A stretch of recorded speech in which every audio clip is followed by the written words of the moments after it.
नमस्कार, मैं हूं दिव्या कोचर और आप देख रहे हैं टीवी 9 भारतवर्ष। पंडित नेहरू के पहले भाषण और पीएम मोदी के पहले भाषण में क्या समानताएं हैं? 15 अगस्त 1947 को देश आजाद हुआ था।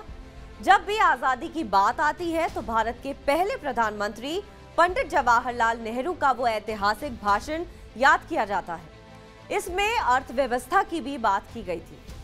पंडित नेहरू के इस भाषण को टायरिस्ट विद डेस्टिनी के नाम से जाना जाता है। ठीक उसी तरह 2014 में जो कांग्रेस की 10 साल की सत्ता खत्म हुई तो नरेंद्र मोदी देश के प्रधानमंत्री बने। लगातार दूसरी बार मोदी देश के प्रधानमंत्री बन चुके हैं। पीएम मोदी का लाल किले पर दिया गया पहला भाषण भी ऐतिहासिक कहा जाता है। पंडित नेहरू और पीएम मोदी से यूं तो एक कालखंड का अंतर है, लेकिन लोग ये जानना चाहते हैं कि देश के पहले प्रधानमंत्री और देश के मौजूदा प्रधानमंत्री के भाषण में क्या समानताएं थी। आज दोनों प्रधानमंत्रियों की उन बातों को आज हम बताएंगे जिसने भारत की तस्वीर बदलने में अहम भूमिका अदा की है। भारत के पहले प्रधानमंत्री पंडित नेहरू की कुछ खास बातें जो आपको जाननी ही चाहिए। जब सारी दुनिया सो रही होगी, भारत जीवन और आजादी की करवट के साथ उठेगा। आज हम पुराने से नए में कदम रख रहे हैं। आज एक युग का अंत हुआ और एक नया युग, उम्मीदों का युग शुरू हो रहा है। हम अपने आदर्शों को कभी नहीं भूले, क्योंकि यही हमारी शक्ति है। आज भारत ने अपने आप को फिर पहचाना है। स्वतंत्रता और शक्ति, जिम्मेदारी भी अपने साथ लाती है।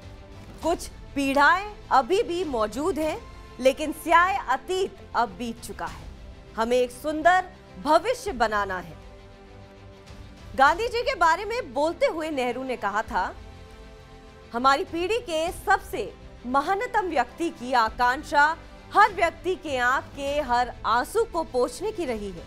ऐसा करना हमारी क्षमता से बाहर हो सकता है, लेकिन जब तक आंसू और पीड़ा है तब तक हमारा काम पूरा नहीं होगा। इसके लिए हमें कठोर मेहनत करनी होगी और एक नया भारत बनाना होगा। प्रधानमंत्री नरेंद्र मोदी ने भी 15 अगस्त 2014 को लाल किले की प्राचीर से देश को संबोधित किया था। इस दौरान पीएम मोदी की कई बातें पंडित नेहरू के पहले भाषण से मेल खाती हैं। पीएम मोदी ने भी अपने पहले भाषण में सपनों को पूरा करने की बात की थी, गरीबी मिटाने की बात की थी और नए भारत को बनाने की बात की थी। पीएम मोदी ने इस दौरान कहा, प्रधानमंत्री मोदी ने लाल किले से अपने पहले ऐतिहासिक भाषण में खुद को प्रधान सेवक बताया था। प्रधानमंत्री नहीं बल्कि आपका प्रधान सेवक हूं।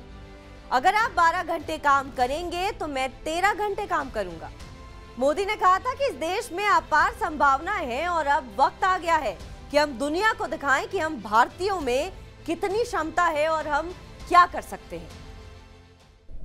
सरकारें कैसे चली है, आज वैश्विक स्पर्धा में कोटि कोटि भारतीयों के सपनों को साकार करना होगा, तो ये होती है चलती है से देश नहीं चल सकता। जन सामान्य की आशा आकांक्षाओं की पूर्ति के लिए शासन व्यवस्था नाम का जो पुर्जा है, जो मशीन है, उसको और धारदार बनाना है, और तेज बनाना है, और गतिशील बनाना है। और उस दिशा में हम प्रयास कर रहे हैं। और मैं आपको विश्वास देता हूं मेरे देशवासियों, इतने कम समय से दिल्ली से बाहर से आया हूं, लेकिन मैं देशवासियों को विश्वास दिलाता हूं कि सरकार में बैठे हुए लोगों का सामर्थ्य बहुत है। चपरासी से लेकर कैबिनेट सेक्रेटरी तक हर कोई सामर्थ्यवान है। हर एक की एक शक्ति है, उसका अनुभव है। मैं उन शक्ति को जगाना चाहता हूं, मैं उस शक्ति को जोड़ना चाहता हूं और उस शक्ति के माध्यम से राष्ट्र कल्याण की गति को तेज करना चाहता हूं और मैं करके रहूंगा। ये हम पाके रहेंगे, हम करके रहेंगे, ये मैं देशवासियों को विश्वास दिलाना चाहता हूं। पीएम मोदी ने सामाजिक संतुलन से लेकर सांप्रदायिकता की भी बात की थी। साथ ही महिलाओं का जिक्र करते हुए कहा कि इस देश के विकास में अपना अहम योगदान दे रही हैं। किसी भी सूरत में लड़का और लड़की में भेदभाव नहीं करना चाहिए। जैसे नेहरू ने अपने भाषण में राष्ट्रपिता महात्मा गांधी का जिक्र किया था, उसी तरह पीएम मोदी ने भी अपने भाषण में महात्मा गांधी का जिक्र करते हुए पीएम मोदी ने 2 अक्टूबर गांधी जयंती के दिन स्वच्छ भारत अभियान की शुरुआत की थी। पीएम मोदी ने इस दौरान भारत विभाजन का भी जिक्र किया था और कहा भी कि विभाजन से हमने बहुत कुछ खोया है, लेकिन अब नहीं। बहरहाल आपको हमारी खबर कैसी लगी कमेंट सेक्शन पर जरूर बताएं। देश और विदेश की तमाम बड़ी खबरों के लिए आप देखते रहिए TV9 भारतवर्ष।